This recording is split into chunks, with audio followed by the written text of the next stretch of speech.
Hi everybody, I'm Joey. Well, on this video, I'll be making this kind of low Japanese style inspired sofa. It's all out of solid walnut and it's a pretty interesting little build, so check it out.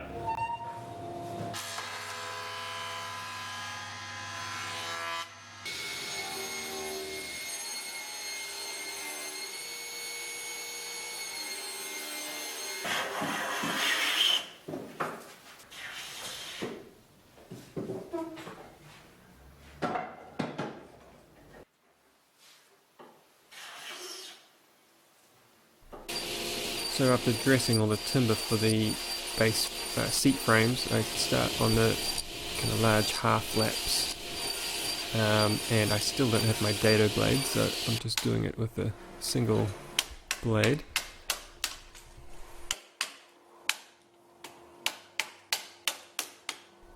And so then just with the router I take the last half a mil off just to get the depth just right.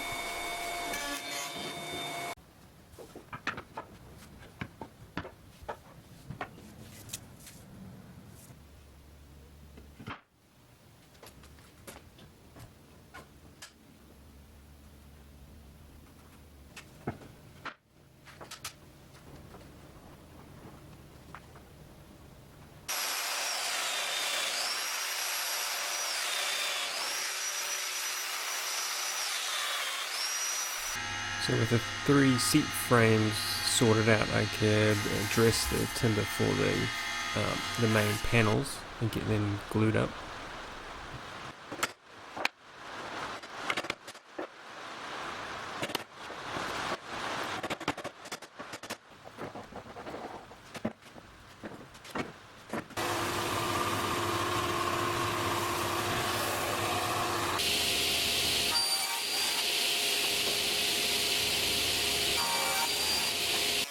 I'm adding a large rebate around the seat panels to create a tongue on the bottom edge, which I could then clean up with a small round over bit.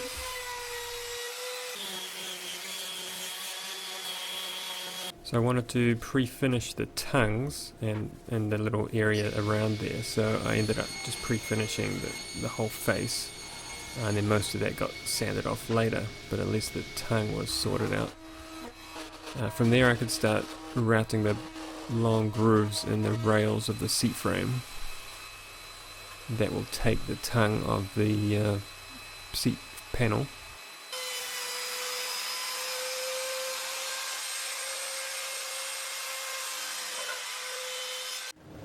Okay, so I'm going to have these floating panels in these sofa seats, and to give them room to expand and contract, I'm going to leave a 5mm gap all the way around each of these panels. And of course what I don't want is for this panel to slop around all the time. So what I've done is cut extra deep grooves, and I'm using this 10mm polyethylene backing rod. It's for the process in sealing things in the building industry. So it's not going to go anywhere, and it's not going to disintegrate on me. But what it does is add some nice flexibility. So we're going to break it for a few pieces and just stick them down in the groove like that. And that's going to push up against my panel and just hold it nice and firmly in place, while still allowing it to expand and contract as it needs to.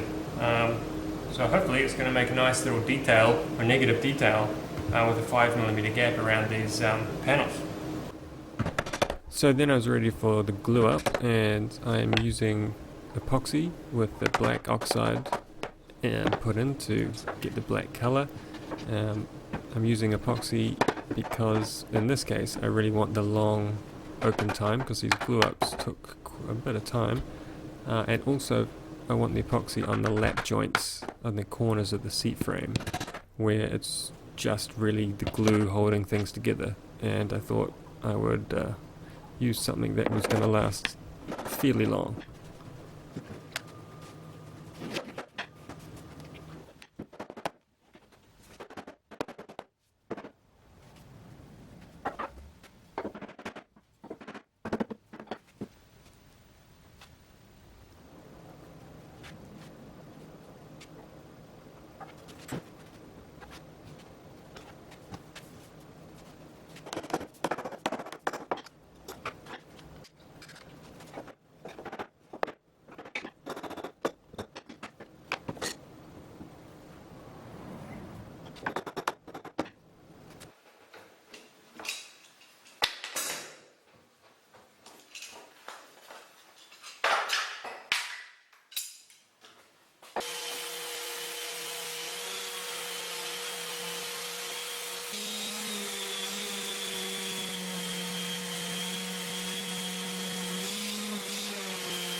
So with that drying, I could start milling out the pieces for the kind of backrest.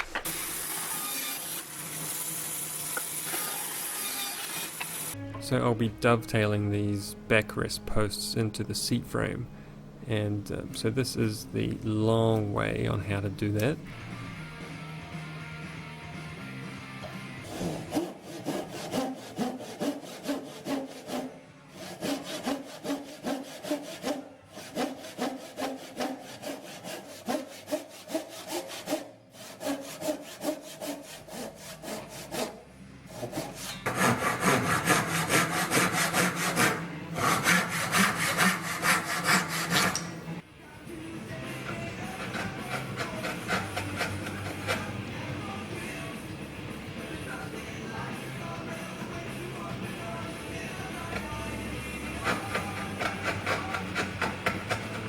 And this is the short way.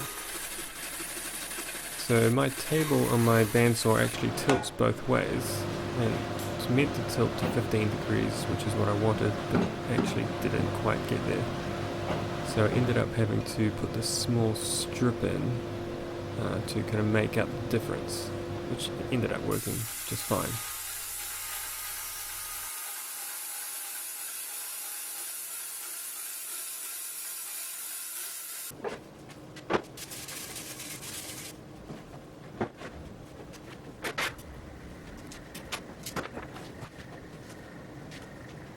So at this point, I've put quite a bit of work into making these seat frames, and pretty much everything I do from here on in is cutting holes into that those glue up frames. And so yeah, it was fairly nerve-wracking pretty much at every step, because there's not much going back.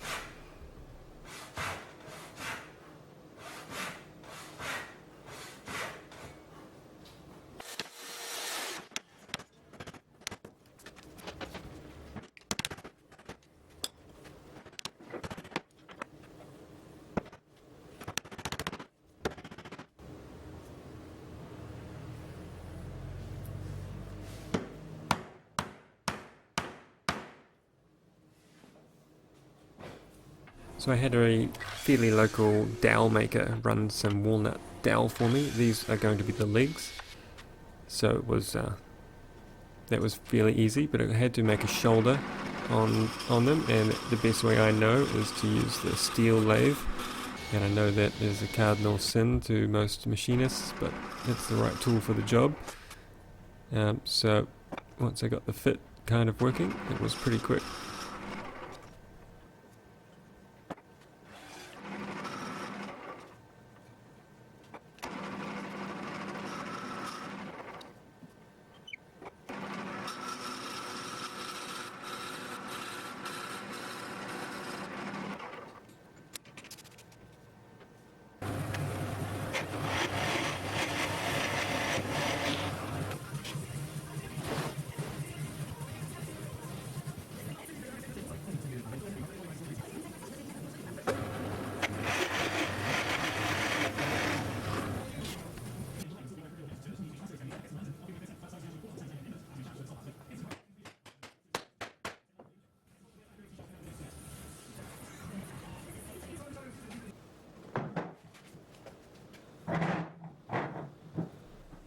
And then I added these dominoes for alignment, and so I've made walnut dominoes, and they just are going to fit in dry, and it's just to help hold the three pieces together.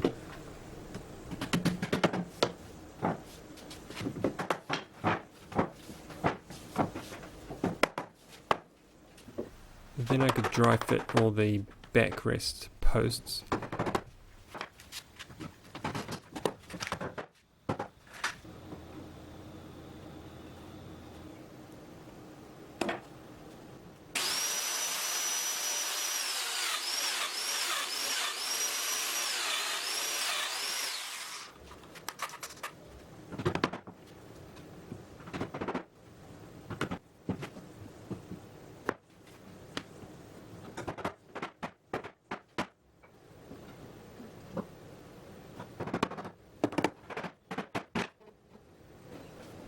Then I could start getting my head around this angled brace on each end of the sofa.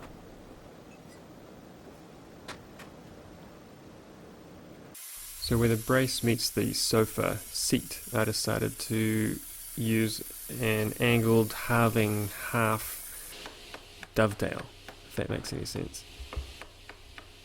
And here I'm just cleaning up and squaring up the cut from the bandsaw.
Took me a little bit to work it out, but the joint wasn't quite fitting right because the top of the brace is hitting the backrest, so I needed to cut that to length first. So then I moved on to the simpler rounded corner blocks.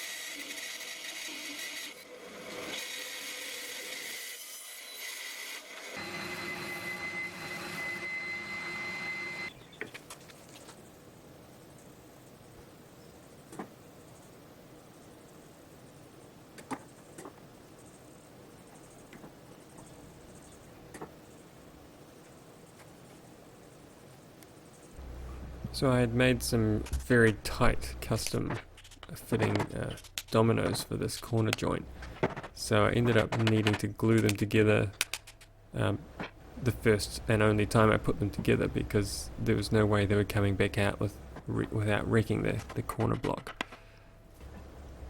So that's why I'm gluing this together at this point, and where everything else is still dry.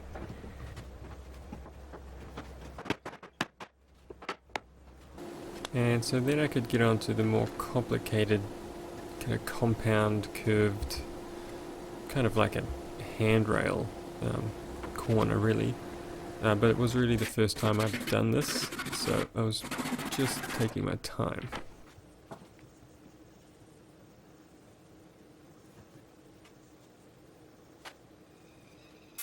And from here in, it was really just a matter of continually taking small pieces of wood away from the block, and eventually I would end up with the right shape, and it worked out.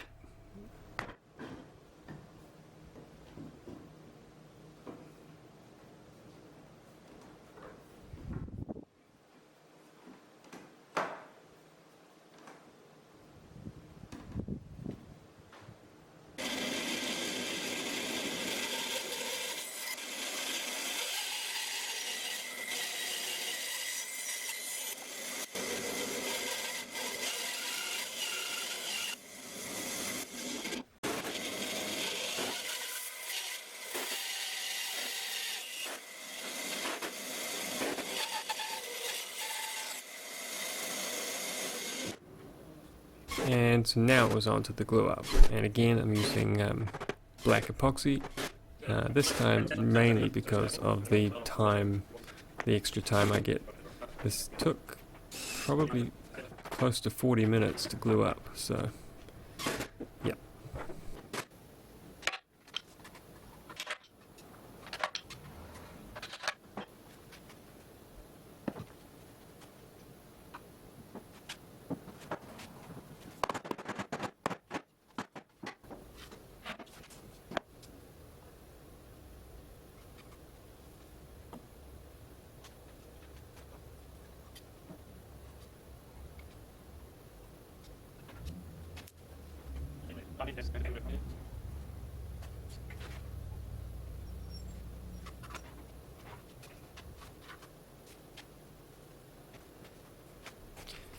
So I found that these hand cleaning wipes from Worth are pretty good at taking most of the epoxy away. Still left a small amount, but it was very easy to clean it up afterwards.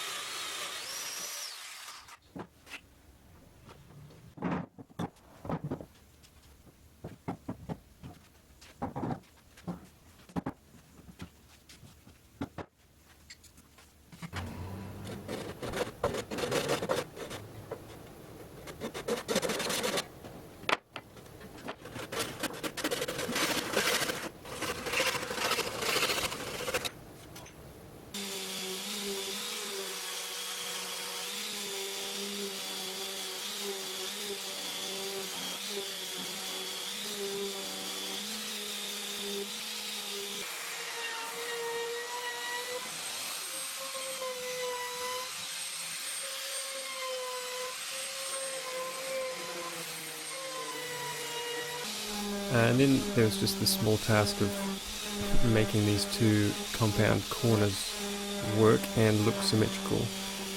So again, it was just more shaving small amounts off very often.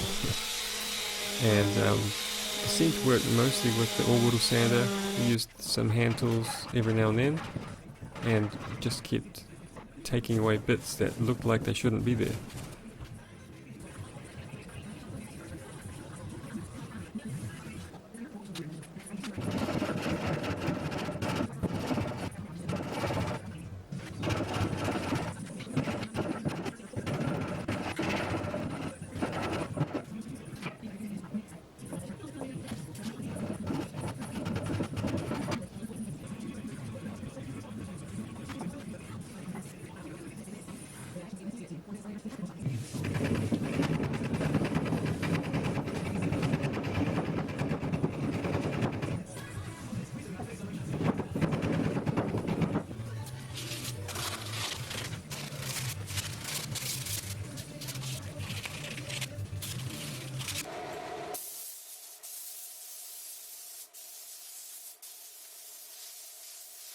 And then time for Danish oil.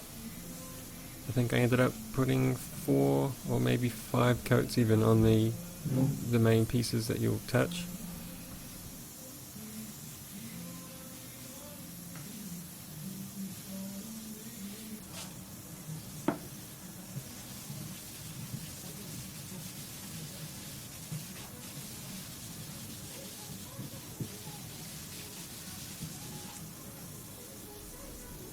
Now the sofa will have upholstery, and it was delayed quite a bit, so I ended up having to deliver the piece without the upholstery, so I don't have completely finished photos for you, but that will probably hide all my work anyway. Thanks for watching, everyone.